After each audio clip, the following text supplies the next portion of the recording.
3 दिसंबर 1971 की रात विशाखापट्टनम के समुद्र में अचानक एक जोरदार धमाका हुआ। पानी कई फीट ऊपर उछल गया और कुछ ही सेकंड में पाकिस्तान की सबसे ताकतवर सबमरीन पीएनएस गाजी समुद्र की गहराइयों में समा गई। लेकिन सवाल ये है कि आखिर गाजी डूबी कैसे? क्या उसे भारतीय नौसेना ने डुबोया था या फिर वो अपने ही हथियारों का शिकार बन गई? इस कहानी को समझने के लिए हमें 1971 के भारत पाकिस्तान युद्ध की ओर जाना होगा।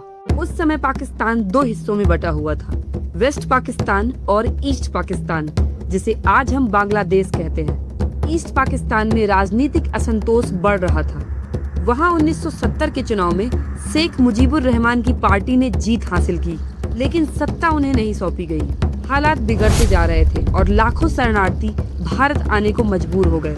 युद्ध लगभग तय था। उधर भारतीय नौसेना के पास एक ऐसा हथियार था जिससे पाकिस्तान सबसे ज्यादा डरता था, आईएनएस विक्रांत। विक्रांत भारत का इकलौता एयरक्राफ्ट कैरियर था और वो समुद्र में तैरता हुआ एयरबेस था जो किसी भी समय बड़े हमले कर सकता था। और पाकिस्तान समझ चुका था कि अगर युद्ध में आईएनएस विक्रांत एक्टिव रहा तो ईस्ट पाकिस्तान को बचाना लगभग मुश्किल हो जाएगा।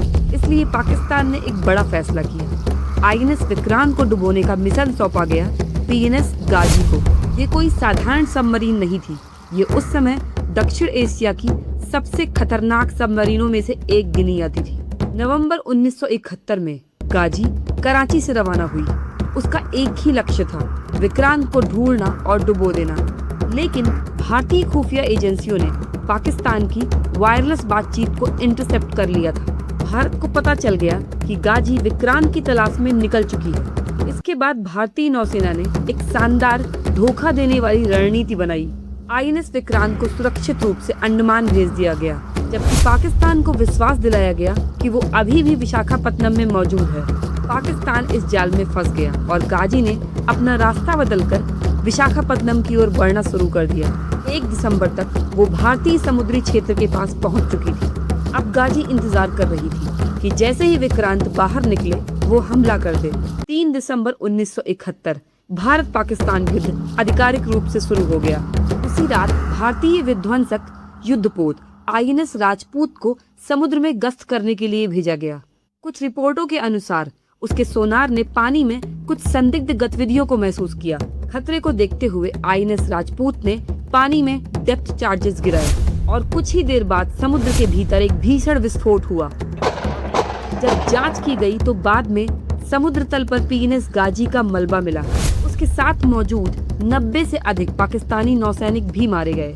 हालांकि आज भी इस घटना को लेकर विवाद मौजूद है, लेकिन भारतीय नौसेना का दावा है कि आईएनएस राजपूत द्वारा गिराए गए डेप्थ चार्जेस की वजह से ही गाजी समुद्र में डूब गई।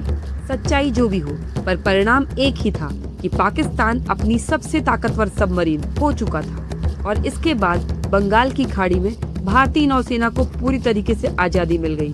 अब आईएनएस विक्रांत ने पूर्वी मोर्चे पर कई सारे हमले किए और कुछ ही दिनों में पाकिस्तान की सप्लाई लाइनें पूरी तरह टूट गईं। आखिरकार 16 दिसंबर 1971 को पाकिस्तान ने पूरी तरीके से आत्मसमर्पण कर दिया और बांग्लादेश का जन्म हुआ। पीएनएस गाजी का डूबना सिर्फ एक सबमरीन का अंत नहीं था, बल्कि 1971 के युद्ध का एक ऐसा मोड़ था जिसने पूरे युद्ध की दिशा बदल दी।